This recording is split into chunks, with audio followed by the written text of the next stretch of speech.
Hello, everybody. Welcome to the latest episode of FPL Affairs, the podcast that discusses our 9-month-long love affair with FPL, including the ins and outs that keep us awake at night. In this latest video, we look back at Blank Gameweek 29, how our teams did we use any chips, and what key lessons we take going forward. Plus, Jack issues an apology. What will it be?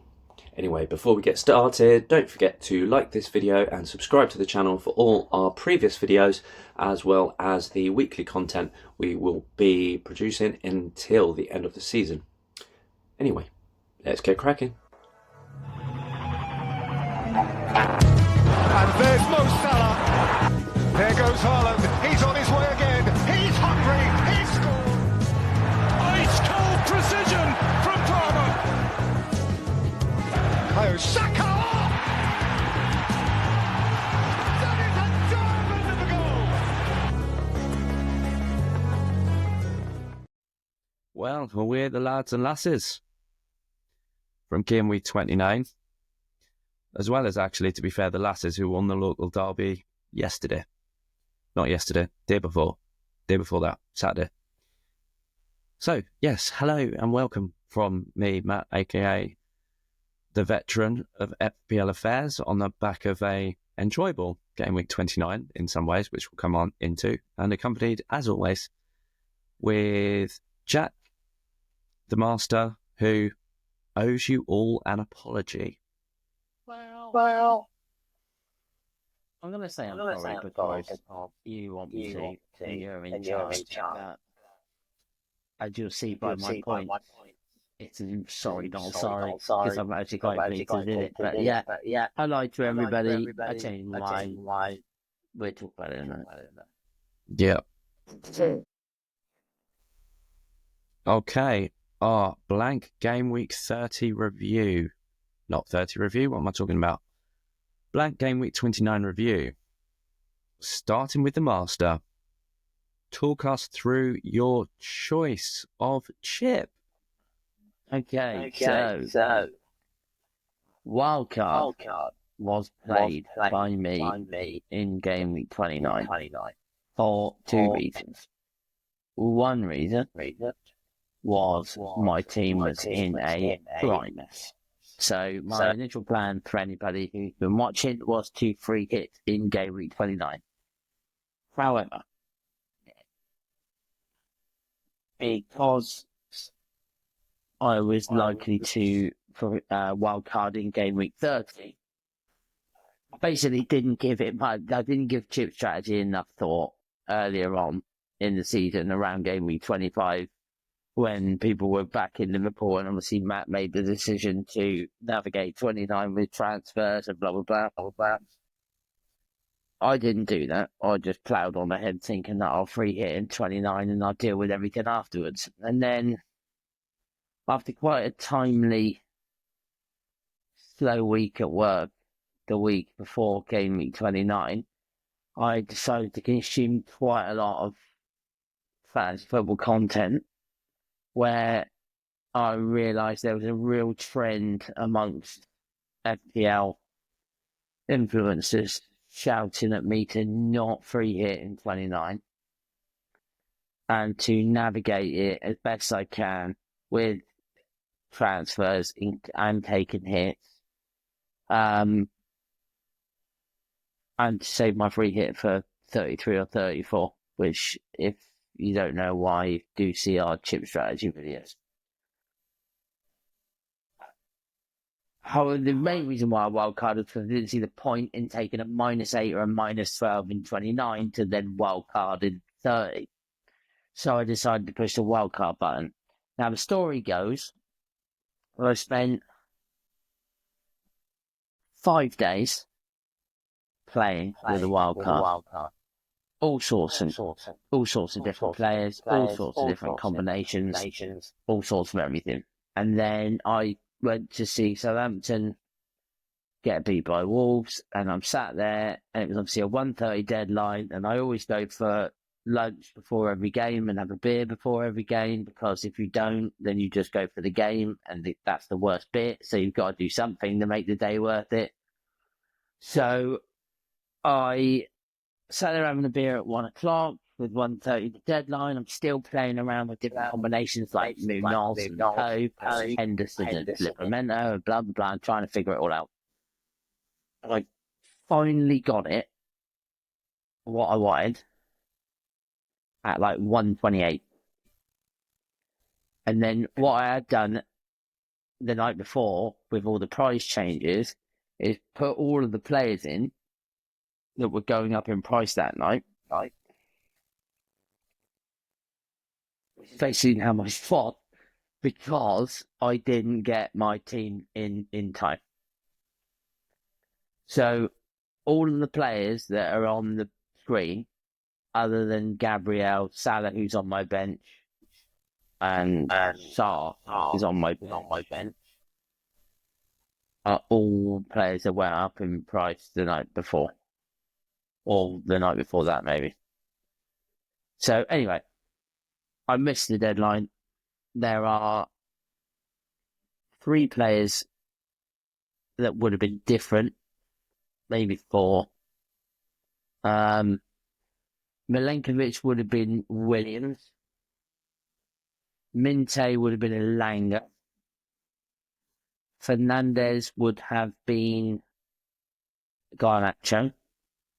And on my bench, in my actual team, and this team, is Aina. And that would have been Munoz. Those are the differences. And I think I've ended up with a net point gain based on Fernandez and Milenkovic outscoring Elanga and Garnacho. However, based on this mistake, it's cost me a -4. Put it right, so now I've got to do Aina to Munoz to get back to what I wanted.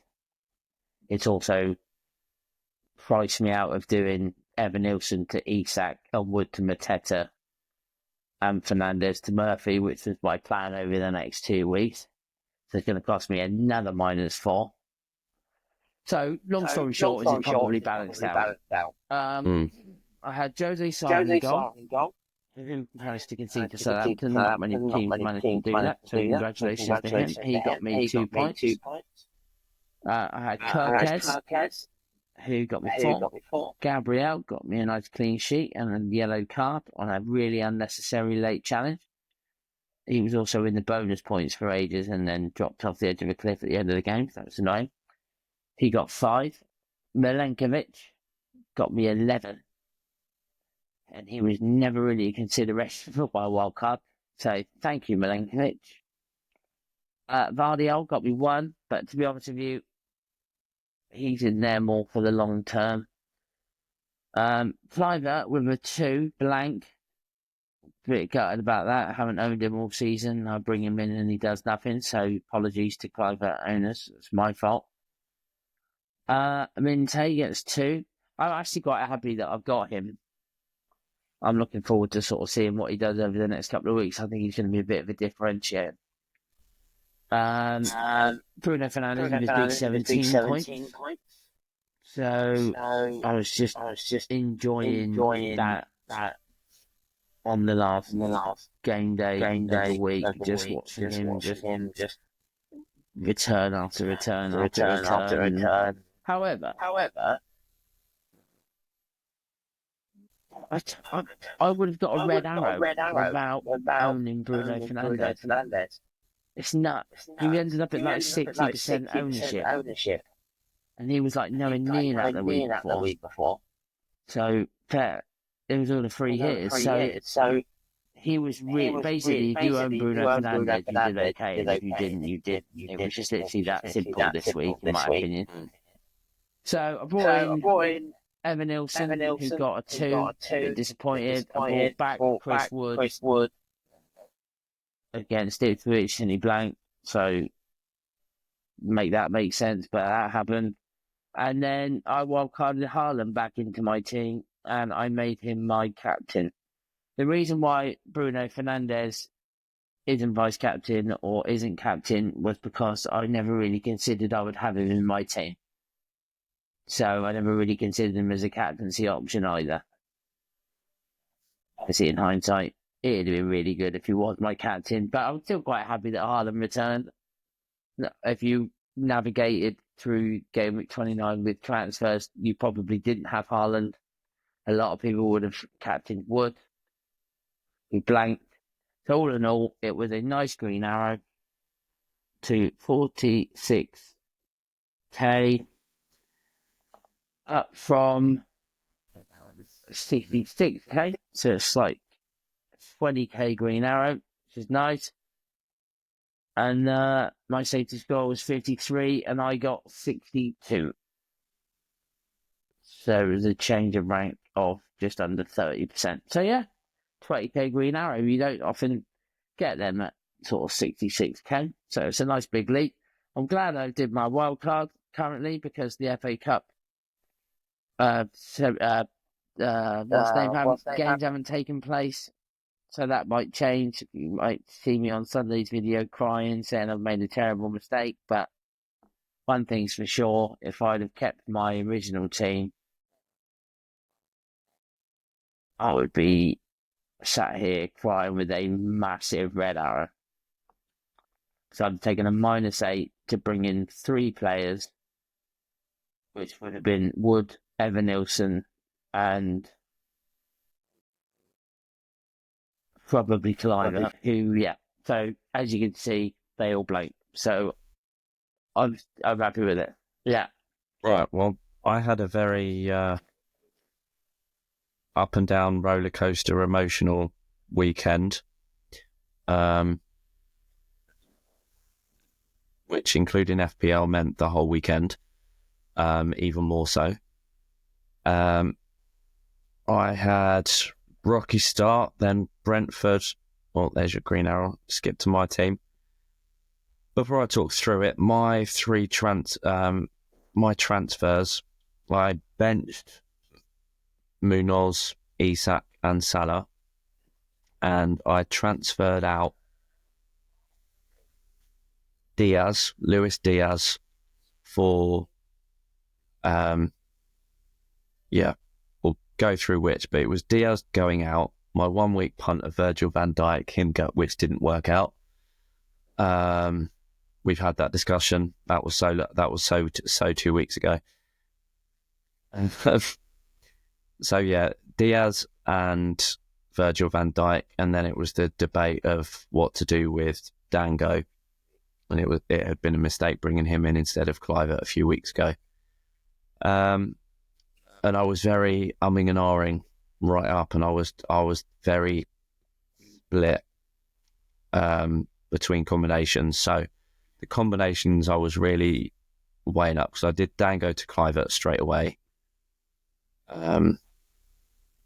which left me with the Liverpool boys to transfer, and I was weighing up between, I pretty much had 3 options that was in my head. It was Vardiol and Alanga, Vardiol and Gibbs White, or Fernandez and a cheap defender.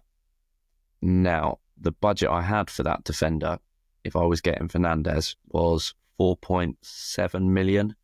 So I think I was 0.1 short of Milenkovic. Williams I already had.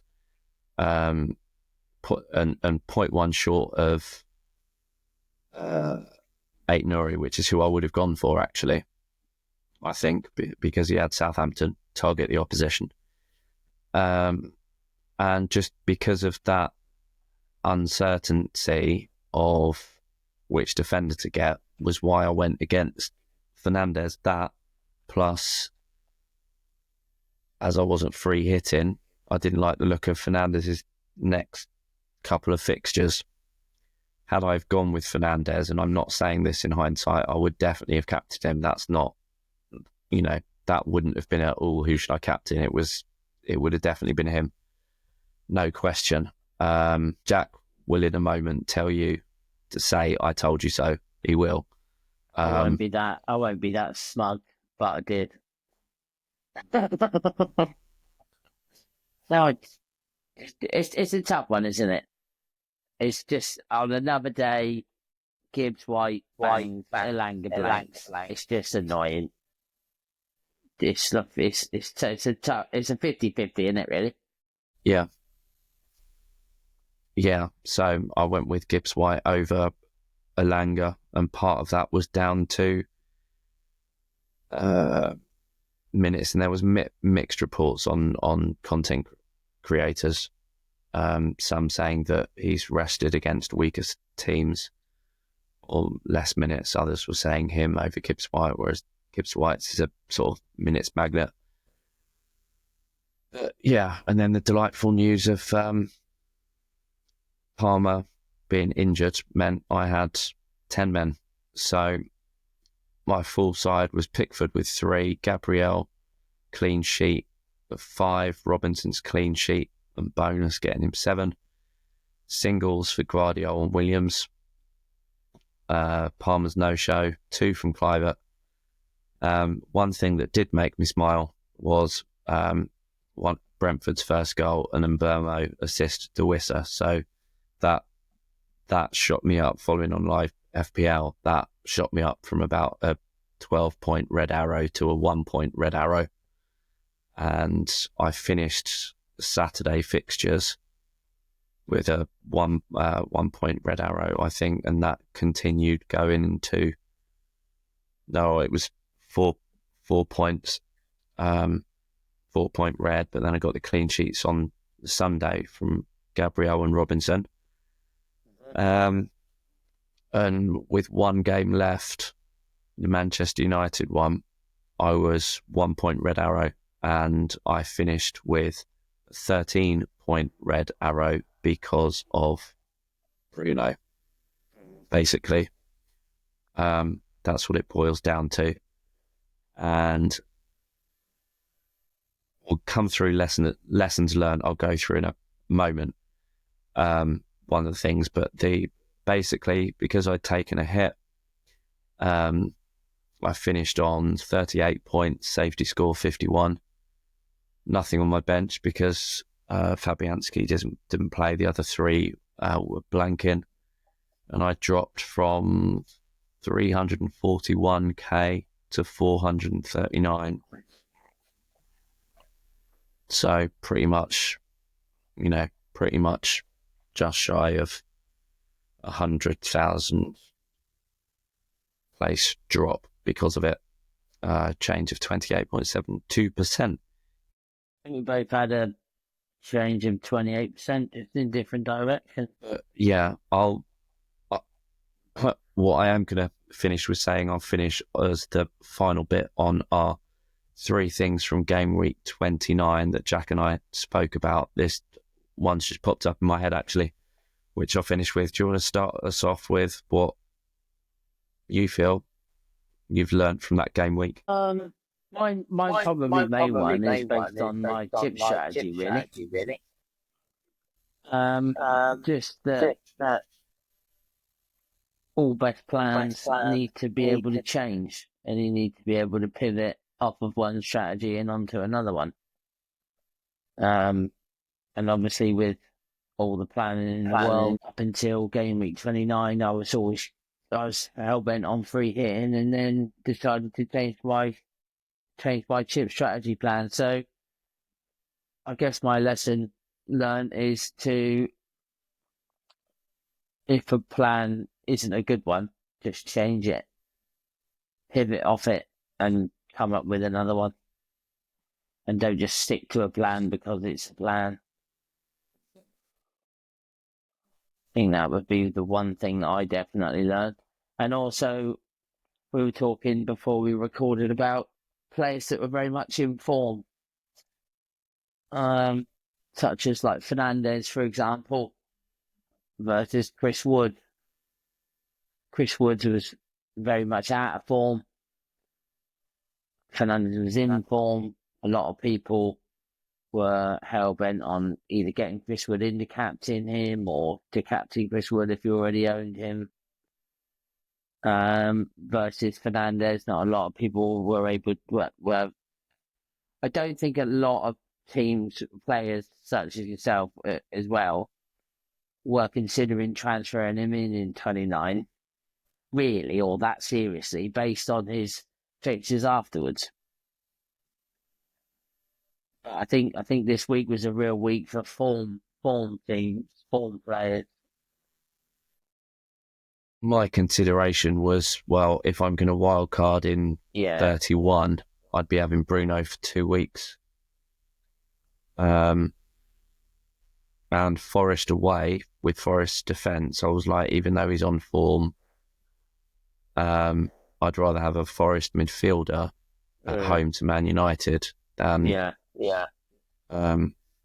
so that was kind of one of the fearing as well for midfield. For 2 things learnt at the moment, we've got, as Jack said, picking players on form. It was a week for that. Have a flexible chip strategy, but do have chip strategy at the forefront in your mind. We did beforehand mention Cole Palmer, especially with him being injured and the severity of that. I think what I'm going to actually change, the final thing that I learnt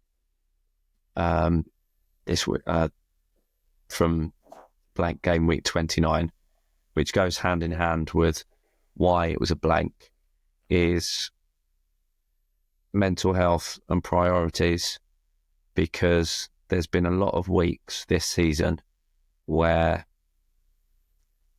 in some ways my bad week in FPL has actually affected my mood more than, say, if Newcastle won.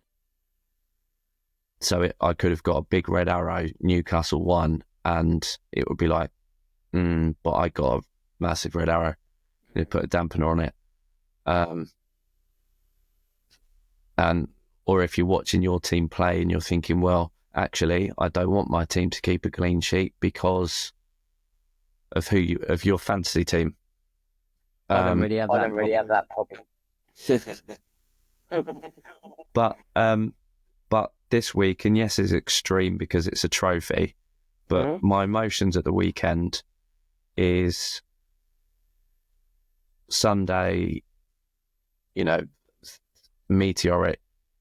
Those players that started, they're going to be ingrained and legends, and Hal's going to get freedom in the city, and when he leaves, he'll get a statue after he's gone. That's not that 70 years without. But going back to what I was saying really about priorities, is that after that game and watching it and watching all the flows, and then right afterwards just thinking, what happened in the Man United game, looking at that, and then checking my fantasy team and noticing how big my red arrow was.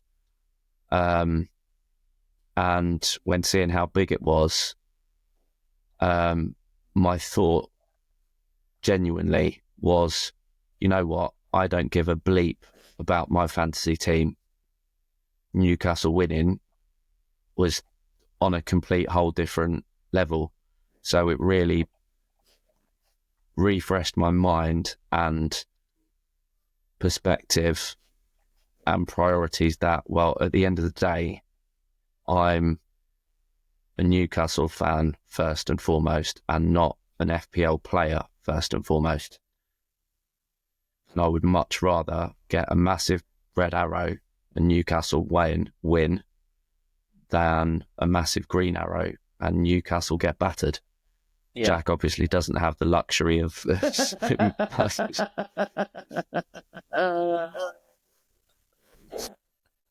No, my team just get bad. My whole weekend depends on my FPL team. My actual team is rubbish. That's my final thing from that game week is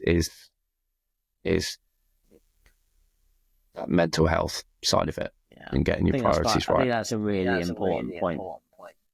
And I think a lot of people struggle with that with regards to their FPL team. And I think at the end of the day, it's obviously I'm really going through it with my team at the moment. It is tough, but people must just remember that FPL is just a game. football is just a game. And although you've had your big day out at Wembley this weekend, I had mine in the summer in the playoff final, and there's no better feeling than watching your team win at Wembley, whether you're there or watching at home. Doesn't matter. To win at Wembley is just a feeling pretty much in a league of its own. And we must just remember that, and we'll focus on the positives and not let your team, for example, Southampton, get a beat every week, bring you down, or your FPL team not performing, or you're making bad decisions and it to get you down. There are far more important things. And actually, still sort of sticking with mental health side of it, is yes, as you can get a massive red arrow like I did this week. Cup wins just made that completely irrelevant. But even like analysing my decisions made is how fine margins they were. Like a Alanga or Gibbs White, it was, that's a 50-50 call. I mean, Hudson-Odoi could have banged, or like Wood could have banged, or Garnacho had a goal disallowed and he could have scored over Fernandes. And there's just like so many different. I mean, the game obviously has a massive element of luck at the end of the day. Yeah, and some of them were really massive swings. Like Forest, they conceded 2, but Milenkovic got a goal and an assist, so he really hauled. Everyone else got what, 1 point? One. So Forest's game was very much, if you had the right ones, you did well. But anyway, we're talking a bit much, so yeah, finish on. Just remember, there's a lot of luck in this game, and who you support really is more important. Long as you support Southampton, then it's really not that important currently. So yeah, if you found our video enlightening before we go, then please don't forget to like the video and subscribe to our channel, YouTube channel at FPL Affairs, Facebook group as well. And through both, you can find all our videos we've done so far this season, as well as what ideas, and comment your ideas of what you'd like us to do between now and the end of the season with our weekly videos. Final thoughts from you, Jack? No, preview video will be out Sunday or Monday. I think we're recording Sunday night after the FA Cup results. So I expect it'll be out Monday before Tuesday deadline. So yeah. Subscribe to get a notification for that, and please like the video. Thanks for watching. In our preview video, we'll go through specific wildcard 15s. Jack will have a Gameweek 30 wildcard draft. I will have a Gameweek wildcard 30 draft, although I intend to play mine in 31, which we'll go through that in the preview video. If you're wildcard 30 at the moment, if it's already active, we've done an idiot's guide to the wildcard chip, where we've got shortlists for each position, and that keeps it a bit more flexible between 30 and 31. So yeah, look out for that, where we go in depth. But I think all that's left to say is thanks for watching. Keep your FPL affairs under wraps until the deadline, which is still a long way away. So it's goodbye from us. Bye.